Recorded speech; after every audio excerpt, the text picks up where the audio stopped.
Baik, Anda kembali di dua sisi. Memang, Vi, kalau pembahasan soal poligami ini, itu dia saya bilang. pro dan kontranya begitu kencang. Dua sisinya begitu kencang. Mudah-mudahan juga di rumah, suami dan istri baik-baik saja juga nonton ini ya berarti. Baik.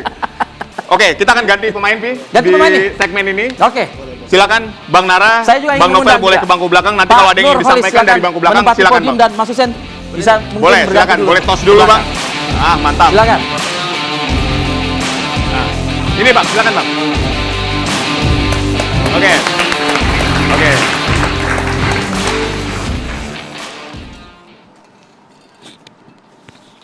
Baik, saya ingin langsung ke Bang Nur.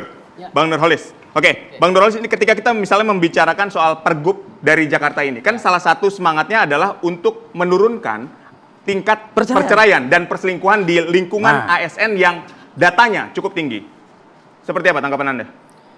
Ya, poligami itu juga bukan solusi atas itu. Banyak orang yang melakukan poligami, lalu kemudian pada akhirnya juga bercerai gitu ya. Saya punya beberapa teman yang berpoligami itu. Ada kasusnya gitu ya? Memang gimmicknya kelihatan bahagia gitu ya. Tapi kalau kita lagi ngobrol dari hati ke hati, kata mereka enaknya tuh kalau lagi pas berdua di atas ranjang. Selebihnya adalah nelongso sepanjang zaman. Kata mereka begitu. Itu kata pelakunya langsung kata gitu ya? pelakunya gitu. Jadi kelihatannya aja bahagia. Nelongso itu apa? Kenapa? Nelongso itu resah. Ya artinya apa? Kenapa bisa Anda gambarkan? Nggak Ya ada cerita karena itu? ternyata tidak seperti yang mereka bayangkan. Apa? Yang dibayangkan bahagia kan gitu. Dari aspek ekonomi salah satunya kan? Ya paling banyak memang karena faktor ekonomi gitu ya. Tapi di luar itu juga begini kan, saya meyakini bahwa tidak ada seorang perempuan pun yang mau dipoligami gitu ya. Nah oleh karena itu kemudian karena mereka yang pada akhirnya mau dipoligami itu kan karena banyak faktor. Di antaranya adalah karena ada ketergantungan ekonomi. Sehingga daripada diceraikan maka dia memilih untuk dipoligami begitu. Tapi dalam hati dia nggak bisa terima sebetulnya. Nah inilah yang kemudian memicu berbagai perselisihan dan juga pertengkaran yang berkepanjangan. Karena itulah syarat itu dikedepankan keadilan, rasa keadilan tadi itu ya. Zat. Iya, tapi saya juga mau menyoroti persyaratan di dalam pergub itu iya, ya. Misalnya pertama soal istri apa itu ya? Mungkin bisa dimunculkan sekali lagi tuh. Ya boleh tuh. Misalnya soal inilah tidak punya anak 10 tahun gini ya. Pernikahan itu dalam Islam kan merupakan perjanjian suci, misa konholizo gitu ya. Perjanjian suci itu artinya adalah masing-masing pihak antara suami maupun istri itu harus menjaga ikatan suci tersebut. Istri tidak dapat menjalankan kewajibannya, istri mendapat cacat badan atau penyakit yang tidak dapat disembuhkan. Nah, istri tidak dapat melahirkan keturunan setelah 10 tahun perkawinan. Ya, itu kembali ke tadi misa konholizo itu. Jadi ikatan pernikahan itu berbeda dengan ikatan-ikatan yang lain. Ikatan dinas misalnya pasti ada masa pensiunnya ya. Ikatan pernikahan nggak ada gitu. Nah oleh karena itu Islam menggambarkan pasangan suami istri itu seperti busana atau pakaian. Hunna libasul lakum wa antum libasul lahunna. Jadi suami pakaian bagi istri, istri pakaian bagi suami. Nah maknanya apa? Maknanya adalah antara suami maupun istri itu harus saling menjaga harkat martabat dan nama baik dari pasangannya, dan juga menjadi pelengkap bagi kekurangan dan kelebihan masing-masing. Nah oleh karena itu manakala istri ketika menikah kemudian dalam perjalanan muncul poin-poin tersebut itu bagian yang harus diterima. Artinya bukan perceraian, bukan malah perselingkuhan. Bukan alasan mengkhianati lalu kemudian cari istri yang lain. Gini, Bang Nurholis, ketika kita melihat tadi poin-poin tadi 10 tahun misalnya nggak punya anak, terus ada cacat fisik dan seterusnya, mungkin laki-lakinya tidak langsung menyatakan aku ingin berpoligami, tapi dia diam-diam terus berselingkuh. Nah ini kan seolah-olah menjadi solusi. Nah silakan Bang Nara. Nah itu pembenaran kalau supaya nggak selingkuh lalu kemudian cari istri lagi. Iya, karena kan kadang-kadang gini, orang seringkali ini merasa pembenarannya dari perselingkuhan tadi, membenarkan perselingkuhan yang nggak apa-apa, laki-laki wajar. Nah tapi kan poligami ini ditawarkan nih menjadi sebuah solusi dengan syarat dan ketentuan yang tadi saya katakan, Vi. Baik, silakan. Roh daripada pergub ini bukan karena boleh atau tidak, karena tadi saya bilang, tapi bisa atau dapat. Karena ASN lagi dalam pergub itu, kalau mau poligami kan harus lapor atasan, minta izin kan? Belum tentu diizinkan, pertimbangannya banyak. Kalau atasannya bilang kau tidak mampu, gajimu dikit, LHKP-mu cuman 1,5 juta sebulan, nggak bakal diizinin. Maka bukan dibolehkan, tapi dapat atau bisa, ruhnya itu. Nah gini, syariat Islam itu disyariatkan kan dalam rangka untuk kemaslahatan manusia. Ya, kalau nggak kemaslahat pasti akan dilarang. termasuk poligami. Maka syarat 10 tahun itu gini, kita harus panjang, sumbu panjang. Pergub ini juga dipakai alasan untuk hakim katakanlah atau tim di gubernur itu meloloskan atau tidak. Itu misalkan nih, ceritanya agak panjang, nggak sependek tulisan tadi. Betul. Misalkan suami istri nih ya. Kita sudah nikah 8 tahun, nggak punya anak. Saya pengen punya anak ketika pernikahan kita itu lebih dari 8 tahun. Tapi pergub, ini bagian ASN ya, yang saya katakan umum ya, ASN ya. Ini kan kita bahas ASN. Karena kau masuk ASN, maka dibatasin minimal 10 tahun baru bisa mengajukan izin kepada atasan. Angka 10 itu sebagai warning ASN laki kalau mau mengajukan izin sudah tahu patokannya. Jadi nggak bodoh-bodoh amat ASN itu sudah kasih tahu bocorannya nih. Minimal 10 tahun nggak punya anak, katakanlah itu. Jadi poin-poin ini jangan ditanggapi dengan sumbu pendek. Contoh nih, nggak punya anak ya. Ya salah satu tujuan perkawinan kan ingin keturunan. Betul. Ya kan? Ya.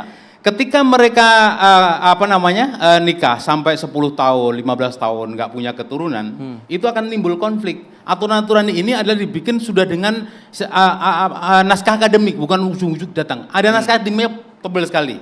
Saya dikasih tahu bocorannya naskah akademik itu tebal. Kalau Anda mengatakan naskah akademiknya tebal gitu, kenapa selalu istri yang menjadi sasaran? Oh begitu? bukan, karena ini hanya dua pihak ya, dua jenis kelamin yang diatur.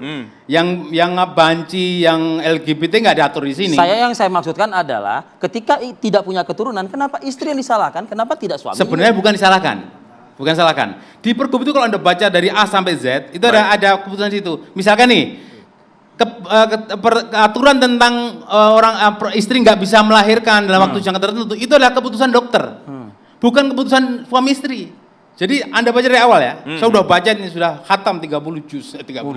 Jadi kalau misalkan nih atasan itu membaca syarat-syarat kemudian ada ASN laki-laki yang mau mengajukan perceraian atau menikah lagi, itu dilihat ya, betul nggak alasan pertama itu sesuai dengan alasanmu bahwa istrinya itu mandul. Kata mandul yang menentukan bukan suaminya. Tapi harus ada medis. Ada medis, tertulis di pergub itu. Hati-hati ya. Yang kedua, katakanlah tidak adil nih. Oh adil sekali. Mulai dari Undang-Undang 174, kemudian 45 tahun 90, PP ya. Di situ sangat rinci. Kenapa yang diatur perempuan seolah-olah menjadi korban? Perempuan ASN itu nggak boleh menjadi istri kedua, ketiga, keempat. Beda sama laki-laki. Maka di sini yang diatur itu bukan perempuan non ASN. Betul. Kalau kamu nggak sesuai dengan nggak suka dengan aturan ini, ya jangan jadi ASN. Jadi pergub ini semangatnya untuk melindungi perempuan sebetulnya. Melindungi perempuan. Dan dari undang-undang perkawinan sampai pergub ini isinya sama, relate. Artinya pergub ini jelas dong.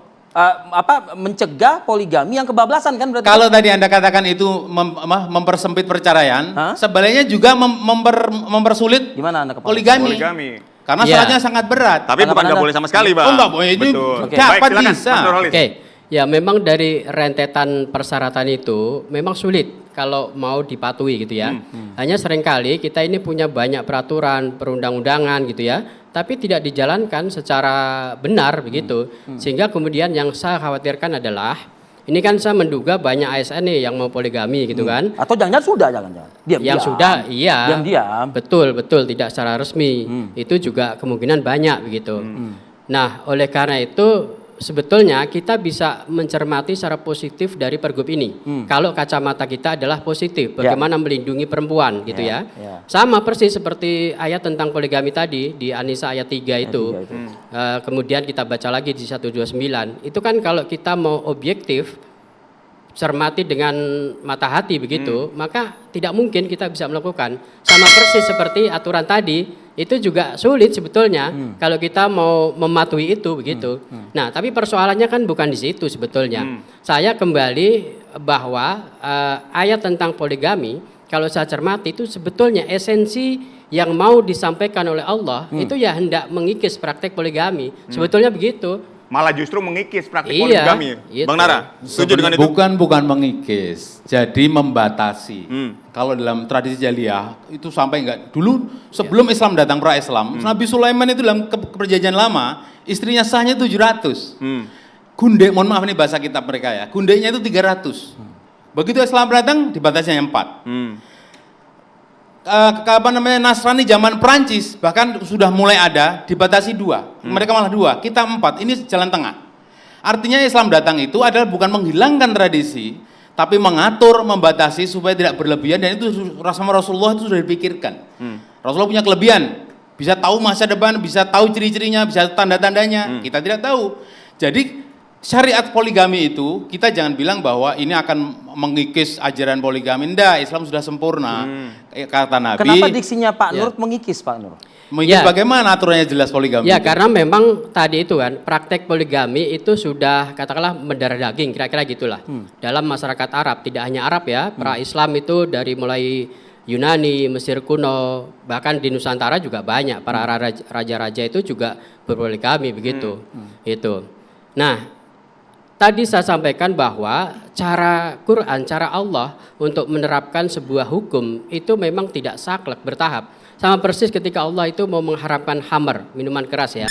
Itu kan nggak langsung diharamkan, bertahap, bahwa dalam diri minuman keras itu ada manfaatnya bagi kalian, tapi banyak madorotnya, kan gitu. Jadi ada tahapan-tahapan.